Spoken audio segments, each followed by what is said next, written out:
Imagine two children facing the exact same situation. One loses a game, shrugs, congratulates the winner, and asks to play again. The other bursts into tears, storms away, and refuses to speak to anyone for the rest of the day. What makes the two children so different? Is emotional intelligence something children are simply born with, or is it something they learn?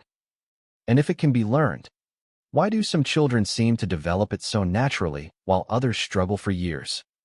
Today, we're exploring the fascinating science behind emotional intelligence in children and why the answer is much more complex than most people think. When psychologists talk about emotional intelligence, they aren't referring to being nice or well-behaved.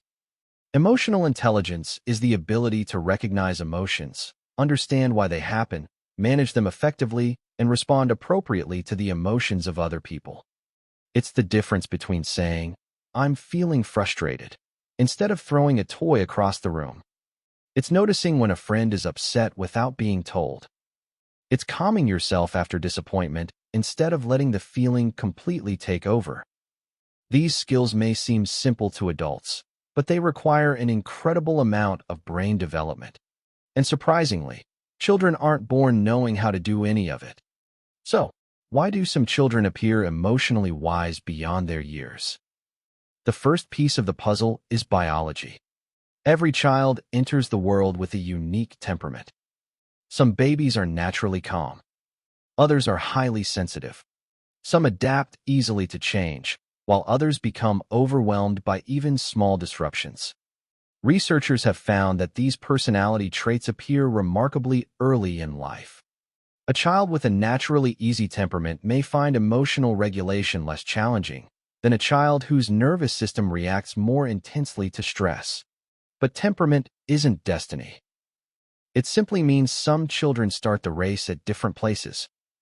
Perhaps the biggest influence is something psychologists call co-regulation. Before children can regulate themselves, someone has to regulate with them. Imagine a toddler crying after falling over. One parent kneels down and says calmly, "I know that hurt. You're scared. Come here." The child begins to settle. Another parent becomes angry. "Stop crying. You're fine." The child's emotions don't disappear. They simply learn that those emotions aren't safe to express. Over multiple interactions like these, children slowly build an internal guide for handling emotions. In many ways, children borrow the emotional regulation of the adults around them before they develop their own.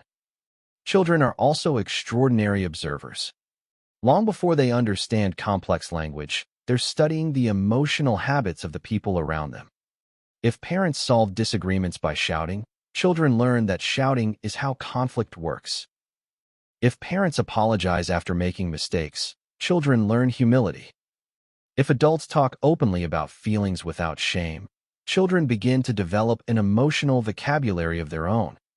In other words, children don't just listen, they absorb. Sometimes they're learning lessons adults never intended to teach. Another surprising factor is language.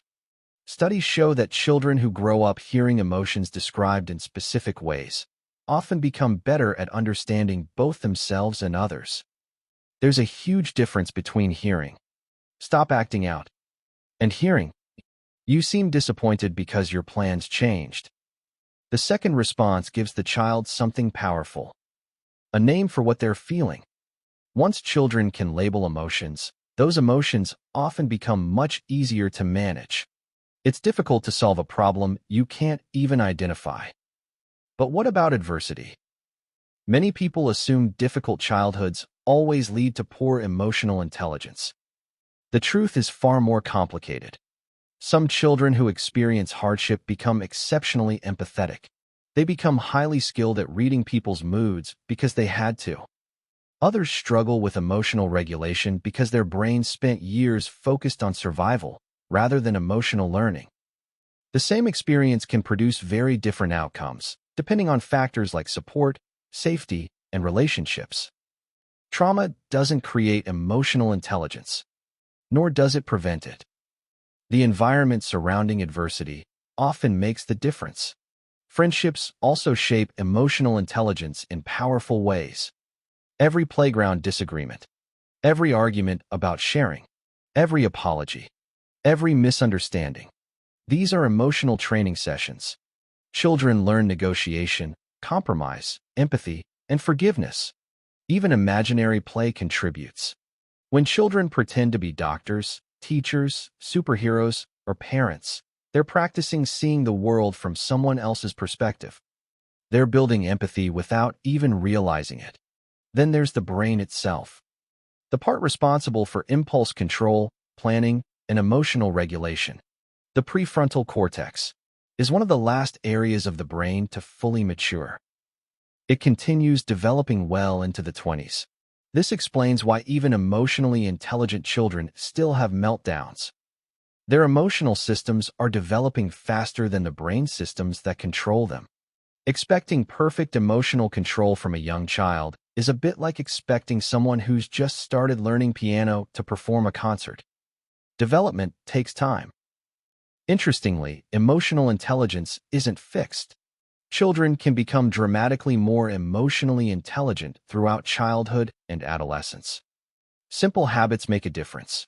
Talking about feelings instead of dismissing them. Reading stories that explore emotions. Teaching problem-solving instead of punishment alone. Helping children pause before reacting. And even asking, "What do you think you were feeling?" after a difficult day, can slowly strengthen emotional awareness. These small conversations accumulate over years.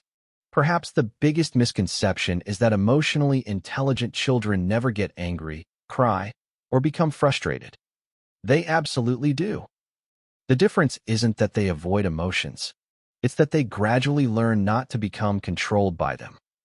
Emotional intelligence isn't about suppressing feelings. It's about understanding them. And understanding creates choice. So, why are some kids more emotionally intelligent than others? It's rarely because of one magical parenting technique.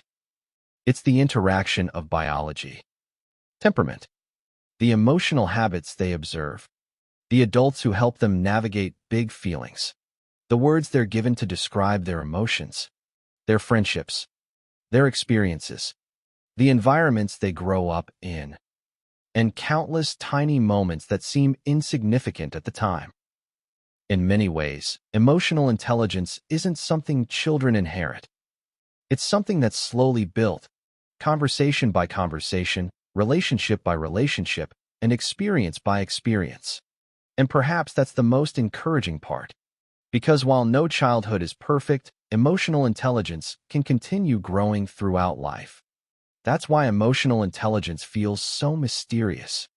So maybe the question isn't simply why some children are more emotionally intelligent than others. Maybe the more important question is, what lessons are we teaching without even knowing it?